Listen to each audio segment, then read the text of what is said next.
Earlier today, when I got home from running errands, I found two dogs running the streets in my neighborhood. A beautiful brindle French bulldog and a black Pekingese. Because I can't ignore dogs running loose for fear of them getting hit by a car, and simply to help the owners find their pets, I lured the dogs to my house with nothing more than attention. Luckily, I soon found the owners who were out scouring the streets looking for the runaway dogs. I always try to help loose dogs because I hope someone would do the same for my dogs if they ever got out without my knowledge. As someone with a very high regard for animals, I can't imagine anyone who can see an animal in need and turn a blind eye. That is why I am so partial to stories about hurt, injured, and abandoned dogs who are taken in by people who donate their time, money, and energy to rescuing these animals who don't have loving owners to care for them. This is a story of a dog who was named Bethany. She was found on the streets and rescued by Hope for Paws and Bill Foundation, who paid for her treatment. The transformation of this poor animal is the reason people get addicted to helping dogs. Here is Bethany's story. After receiving a call about an injured dog living on the streets, a rescue team from Bill Foundation went out to find her. Bethany had severe skin injections, and her paws were swollen and painful. Most dogs who have lived on the streets are wary of people, but Bethany seemed friendly. She must have had a family at some point in time earlier in her life.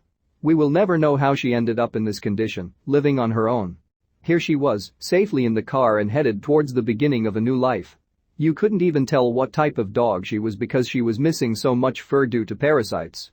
After diagnosing her with severe Demodex mange as well as bacterial infections, Bethany was given a medicated bath as the first steps toward recovery. Those poor swollen paws. They make me hurt just looking at them. However, Bethany is handling her bath like a champ. What a sweetheart. After her bath, she was fitted with an Elizabethan collar to prevent her from chewing and licking her wounds, which would slow healing, as well as preventing her from removing the IV catheter, which was rehydrating her after spending so much time on the streets. Only 3 days after her rescue and the swelling is already going down, and the hair is starting to come back in. Day 5 and her paws are no longer red and swollen, and she is starting to look a lot more comfortable. Day 6 and her personality is coming through.